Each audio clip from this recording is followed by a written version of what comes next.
welcome to your January 2017 general forecast with moi. Thank you so much for tuning in.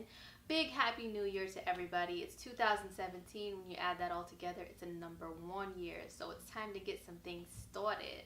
So before we get started on your horoscope, I just wanted to remind you that this is very general for all of the signs that were born under a certain sign, whether by the sun, the moon, or your rising sign. And if you don't know what your rising sign or your moon sign are, then there's a link that I have below to where you can go to a website and find all of that information out.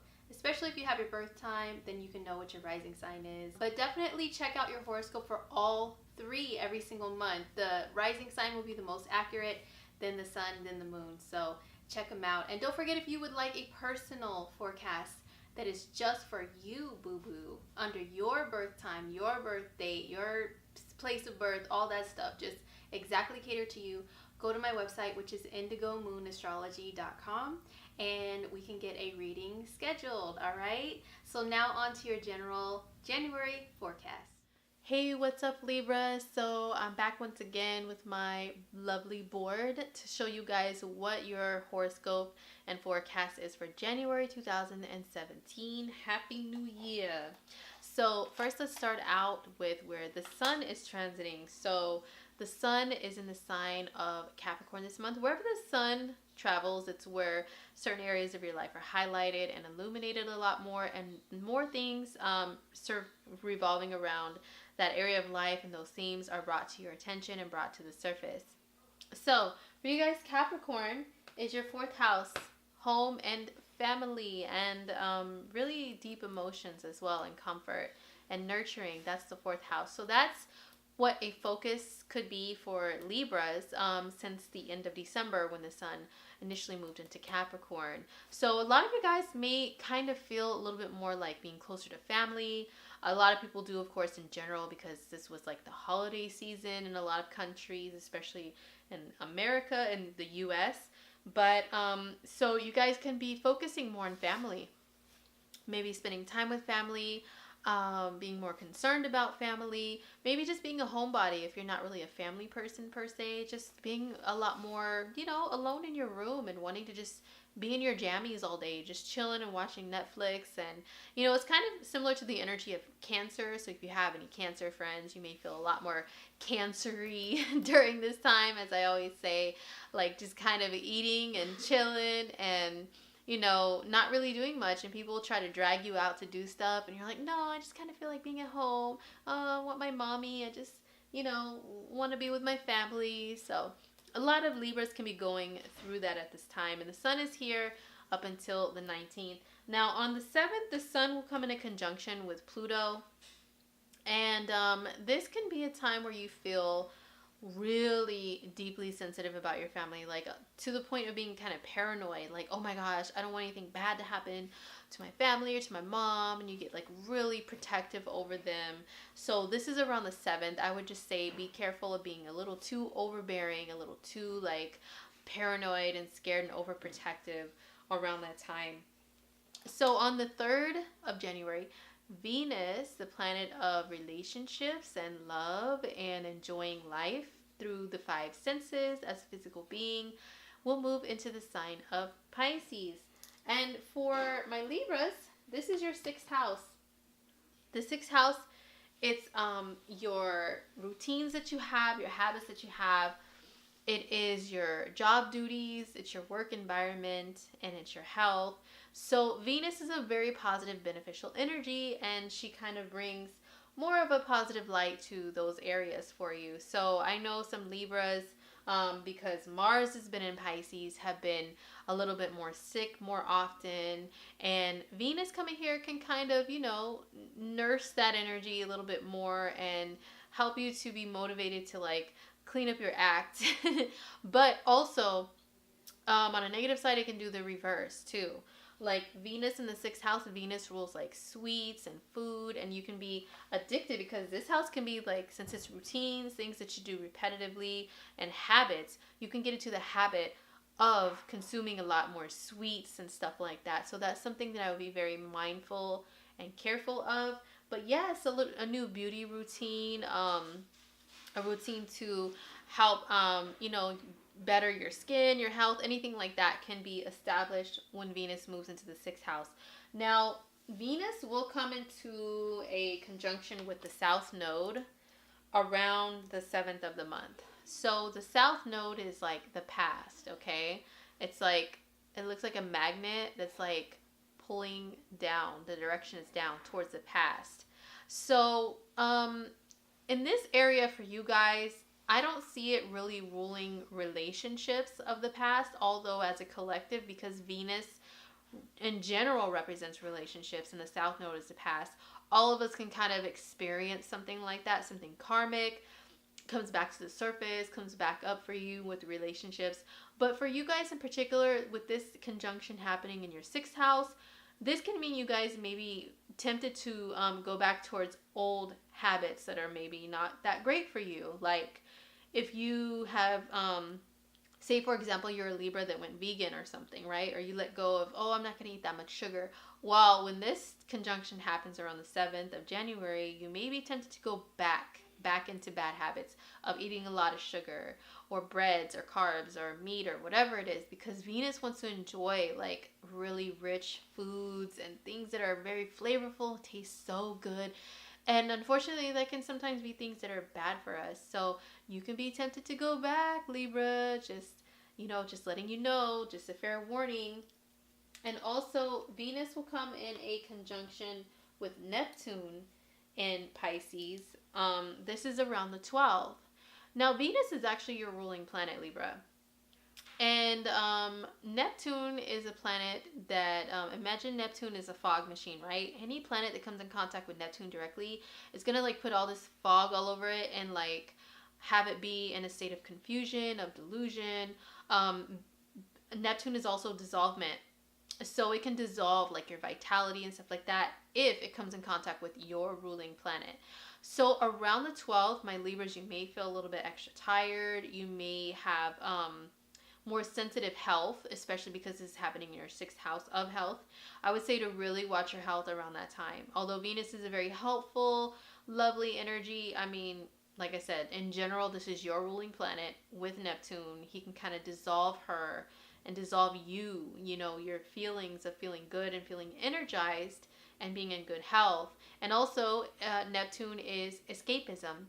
So that can mean unhealthy escapism. And Venus is enjoyment. So you may enjoy some unhealthy escapism through sweets and food and maybe like other bad habits, okay? So that's just something to be mindful of the first part of the month.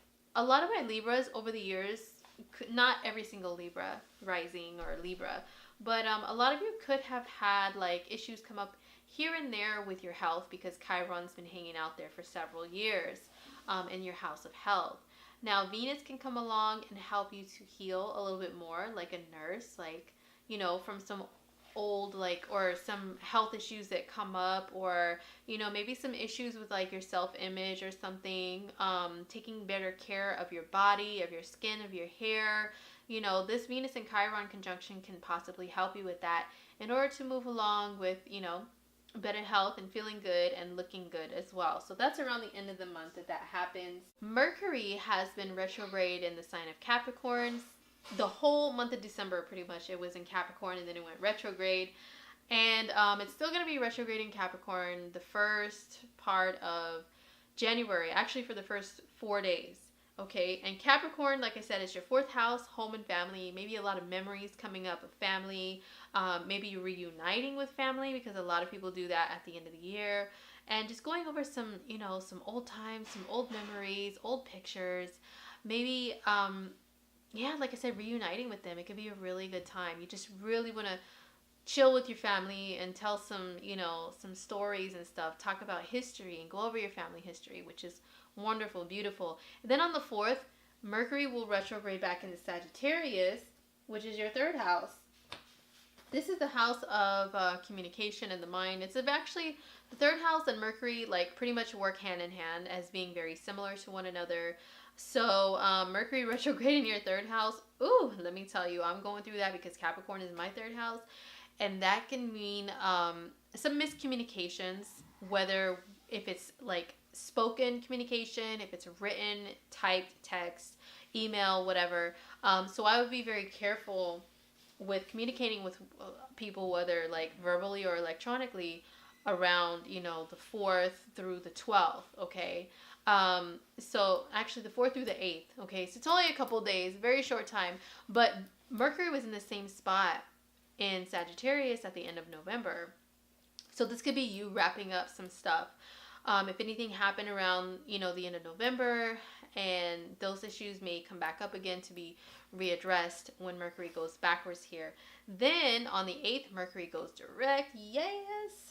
Goes direct, gets out of retrograde, moves back into Capricorn on the 12th.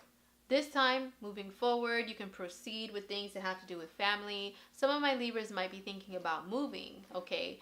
Or improving your home with this 4th house energy popping off here through the end of the month. So Mercury is direct on the 8th, and it comes out of its shadow period on the 22nd. That means Mercury is trying to like get back in its groove, and like it's trying to think clearly now. When it was retrograde, it wasn't like thinking forward, it was thinking back. So after the 22nd, I would say it would be a good time for you to proceed with plans to move or renovate your home or what have you, plans with family and all that good stuff. So on the 12th, we have a full moon in Cancer, and full moons are when, you know, Mama Moon and Papa Sun, they may have a little bit of a tense conversation with one another, okay? And then they have to come to an agreement, to a final decision, to agree to disagree, whatever. Some change has to be made. So the moon is in the sign of Cancer, which for you guys is your 10th house. This has to do with parenthood, like your position of authority, whether if it's within your home with your kids or out there in the world or in the workplace, okay? And then the sun is down here in the maternal 4th house of home and family life. So there's some conflict here. It can be that especially because I'll talk a little bit more about Mars later, but Mars is in the sign of Pisces in your 6th house this whole month. That can make you guys work very, very hard, okay? And then, you know, your family may want you to focus on them. But then maybe you get a great career opportunity with the full moon. It can bring things to a decision. Okay, you know, you've been going after this career, this new job, working hard towards it. Now they decide to hire you, to promote you or whatever. And now your family is like, well, what about us? We need time with you too. Or it can be something great to where maybe you get promoted or a new career or what have you. And now you get to move, but to a better house, or you move to a different location that goes along with your job or your career. So that's the full moon. It is making it's making a positive aspect to Mars in the 6th. So definitely with work, this can be a good thing, but it's also making challenging aspects to Jupiter in your sign, in Libra, in your 1st house of you and yourself. And to Uranus in Aries, which is your opposite sign, which is relationships one-on-one with other people, and also Pluto down here. It's opposing Pluto in your 4th house of home and family. So this is a really like big breaking point type of full moon, you know, and for you guys, the main highlight is 10th house, career, place in society, even your legacy that you leave behind. Like, for example, passing down a family business or something like that. Those all are associated with this full moon, so it's a really, really significant time for my Libras. So on the 19th, the sun moves out of Cappy in your 4th house of wanting to just hibernate, hide in your shell at home, moves into the 5th house, which is Aquarius, fellow air sign. So you do get a little bit more of a boost in energy, which is a good thing. You do feel more motivated towards things of the 5th house, which is romance. Okay, fun and romance. Libras are totally down with romance. Also, it can be like creative hobbies and, you know, having childlike fun, or your children if you do have children, or a business if you started a business. So this is definitely going to be highlighted for you even more when the sun moves here. Maybe feeling like getting out and dating a little bit more, you know, or maybe getting out there and just doing some fun stuff. And then the new moon happens in Aquarius here.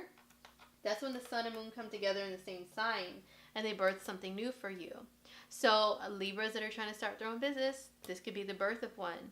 I didn't see any crazy aspects to this new moon, so you should be in the clear for just beginning something new without craziness happening. So or it can be the birth of a child, the conception of a child, if you are looking to if you're open to that. This can mean a new romantic relationship too. Ooh, if you're open to that, Libra, hey, this may be your month. So last but not least, Mars in Pisces. Mars is in Pisces pretty much the whole month, and it's in your 6th house. So like I said, workaholic energy.